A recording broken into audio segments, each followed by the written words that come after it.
Ya, salam saudara-saudara diberkati oleh Tuhan Yesus Kristus. Kembali lagi bersama saya Pendeta Mel Atok. Saya sementara di St. Patrick, Katedral Santo Petrus, New York ya. Saya waktu ada di gereja ini jadi langsung pengen buat video mengingat Simon Petrus. Ya kan saudara-saudara, biasanya kalau bikin Simon Petrus pas ada di Israel atau di Israel lah ya, tempat dimana Petrus menyangkal Yesus dan lain sebagainya. Tapi kali ini saya bersyukur saya ada di depan gereja Katedral Santo Petrus New York untuk mengingatkan kita semua saudara-saudara tentang cerita Petrus, bagaimana Petrus dipilih Tuhan, bagaimana Petrus dipakai Tuhan. Tapi orang yang dipilih dan dipakai Tuhan luar biasa ikut dalam tim Yesus sekalipun pernah mengalami kegagalan, ya kan? Pernah kejatuhan, dia begitu semangat mau mati bersama Yesus, di penjara bersama Yesus, berjanji begitu semangat, tapi ternyata kita tahu Petrus gagal. Penyebab Petrus gagal yang pertama adalah karena Petrus terlalu percaya diri, ya, tidak percaya Tuhan. Seseorang pernah berkhotbah dan berkata bahwa andai kata waktu itu Petrus tidak percaya diri, percaya kepada Allah, mungkin Petrus tidak menyangkal Yesus. Ya, dari situ juga saya belajar bahwa kita semua ya sebagai orang Kristen, kalau kita ditanyai bagaimana kira-kira apakah kita menyangkal Yesus atau tidak. Kalau orang bertanya kepada saya, Pak Mel, apakah kamu bisa menyangkal Yesus? Saya memberi jawaban ada dua. Jawaban yang pertama ialah kalau dengan kekuatan saya pasti menyangkal Tuhan. Tapi kalau dengan kekuatan Tuhan saya tidak menyangkal. Dengan kata lain, kalau dalam pengiringan saya akan Tuhan, ternyata saya tidak menyangkal Tuhan, itu bukan karena saya, tapi karena kekuatan dari Tuhan. Begitu pula dengan semua saudara. Kalau saudara dalam pengiringan akan Tuhan, ternyata Anda dan saya kuat bukan karena kita hebat, tapi Tuhan ada di pihak kita. Ya, jadi penyebab kejatuhan Petrus yang pertama adalah percaya diri, ya, tidak percaya Tuhan. Dia self confidence, bukan God's confidence. Yang kedua ialah Petrus kurang berdoa. Anda lihat di Taman Getsemani, Tuhan ingatkan Petrus supaya berjaga-jaga minimal 1 jam bersama Tuhan. Ternyata Petrus tidur, kawan-kawan semua tidur. Janji sudah oke, katanya mau setia, mau mati bersama Tuhan, tapi ujung-ujung menyangkal Tuhan. Dan ternyata memang mereka tidak berdoa, saudara-saudara. Jadi buat saya dan saudara, hati-hati ya, bahwa kalau kita punya semangat luar biasa, tapi jangan sampai kita lupa berdoa. Banyak orang jatuh, banyak orang gagal karena seperti Petrus, semangat luar biasa, berapi-api, tapi tidak kuat di dalam doa. Maka dari itu, sesibuk apapun kita, setiap hari luangkan waktu terbaik untuk sendiri dengan Tuhan, bercakap-cakap dengan Tuhan, memberi pujian, penyembahan, penghormatan kepada Tuhan. Maka Anda akan melihat, Anda akan diberi kekuatan yang luar biasa oleh Tuhan. Nah, tetapi kita bersyukur bahwa di balik kejatuhan Petrus ada pemulihan dan pertobatan Petrus, iya kan? Pemulihan dan pertobatan Petrus ini sudah jelas adalah karena pekerjaan Tuhan. Thank you Ibu. Karena pekerjaan Tuhan, saudara-saudara.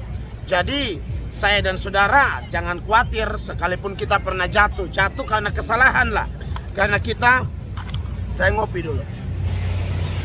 Karena kita kurang berjaga-jaga, kurang berdoa dan lain sebagainya. Tapi kita bersyukur di depan gereja Katedral Santo Petrus New York ini, saya mengingatkan kita bahwa Tuhan Yesus, kalau Dia sudah pilih kita, Dia panggil kita, Dia tetapkan kita, sekalipun kita jatuh, Dia tidak akan membiarkan kita jatuh sampai tergeletak. Amsal mengatakan sebab 7 kali orang benar jatuh, dia akan bangun kembali. Oleh karena itu saudara, saya tidak tahu apa pergumulanmu, apa masalahmu, atau engkau sedang jatuh dalam dosakah. Tetapi sebagai hamba Tuhan Yesus Kristus, saya ingatkan, belajar dari kebangkitan Petrus, pemulihan Petrus, pertobatan Petrus. Maka pesan saya sebagai hamba Tuhan, tidak ada kita yang sempurna. Saya juga pernah jatuh, saya juga pernah gagal. Andai kata Tuhan saya bukan Yesus, saya sudah binasa dan saya terhilang. Karena waktu kita jatuh itu setan datang mengganggu kita. Waktu kita jatuh itu setan datang berkata bahwa engkau tidak layak, engkau tidak pantas, engkau munafik, engkau tidak cocok datang ke gereja lagi, engkau tidak cocok melayani, engkau hanya seorang penipu dan lain sebagainya. Tapi kita bersyukur bahwa kita punya Tuhan yang ajaib, yang berjanji bahwa sampai masa tuamu aku menggendong kamu. Aku telah melakukannya dan akan menanggung kamu terus. Oleh karena itu, saudara-saudara yang diberkati oleh Tuhan Yesus Kristus, siapapun Anda, dari gereja manapun Anda, apa yang membuat Anda jatuh? Bangkitlah saudara-saudara, bangkit. Jangan biarkan setan tipu Anda dan saya, lalu kita berlarut-larut dalam kejatuhan. Saudara lihat ketika Tuhan memulihkan Petrus, waktu dia bertobat, Tuhan panggil dia, maksudnya dalam Lukas pasal 5 ayat 1-11, melalui mujizat ikan. Ketika tebarkan jala, sesuatu yang tidak mungkin menjadi mungkin. Dia menarik ikan begitu banyak. Dan ketika dia jatuh dalam dosa, ada mujizat ayam. Ketika ayam berkokok, mata Yesus Sang Kudus dengan mata Petrus bertatapan, dan dia mengalami pemulihan luar biasa. Itu menggambarkan kepada saya dan saudara bahwa siapapun Anda dan saya, kita mungkin bisa jatuh dalam dosa, tetapi ada mata Sang Kudus yang akan menatap kita, memulihkan kita. Saya juga ingat kalau seputaran kokokan ayam, saudara-saudara, ya pendeta berkhotbah, seorang hamba Tuhan berkata, khotbah pendeta itu ibarat ayam yang berkokok. Ya, sebenarnya yang membuat Petrus bertobat bukan kokokan ayam itu. Kokokan ayam hanya alat dalam tangan Tuhan untuk mengingatkan Petrus betapa lemahnya dia dan betapa dia membutuhkan Tuhan. Dia tidak bisa jalan sendiri. Maka ayam berkokok, mata Petrus dan mata Sang Kudus bertatapan. Dan puji Tuhan, saudara-saudara yang diberkati oleh Tuhan Yesus, tatapan Sang Kudus itu memulihkan Petrus. Saya bisa berkhotbah, dan khotbah saya ibarat kokokan ayam itu saja. Tetapi yang membuat Anda bertobat bukan pendeta, apalagi model kayak saya. Saya tidak bisa bikin orang bertobat. Yang bisa bikin orang bertobat adalah firman-firman yang pergi. Tuhan bekerja dengan kuasa rohnya. Dia menjamah Anda, dia memulihkan Anda. Dan dari situlah Anda dan saya bangkit, Anda dan saya berjalan di dalam kemuliaan demi kemuliaan, kemenangan demi kemenangan, berkat demi berkat. Oleh karena itu, saya pendeta Mel Atok dari sekitar Katedral New York. Saya menyampaikan renungan firman Allah ini. Saya harap saudara ada satu latihan nih ya. Saya buat di tempat, memang ini tempat rame banget. Dua kemungkinan, saudara dengar apa yang saya sampaikan, atau lihat orang-orang yang jalan mondar-mandir di belakang. Itu anggap saja ujian iman bagi saudara untuk melatih fokus kita.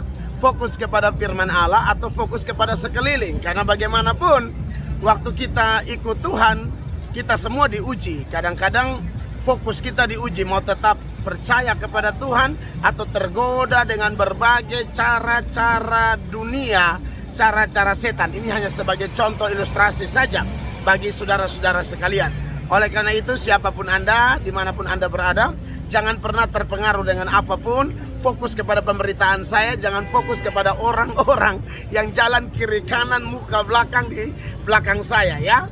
Nah, saudara-saudara, kalau Anda ingat renungan tentang Petrus, dia ditangkap Tuhan, dia jatuh tapi dia angkat kembali. Yang memulihkan dia adalah Tuhan, dan setelah itu dia bangkit, dia melayani Tuhan. Melalui Petrus, Tuhan melahirkan gereja. Satu kali khotbah 3.000 orang bertobat.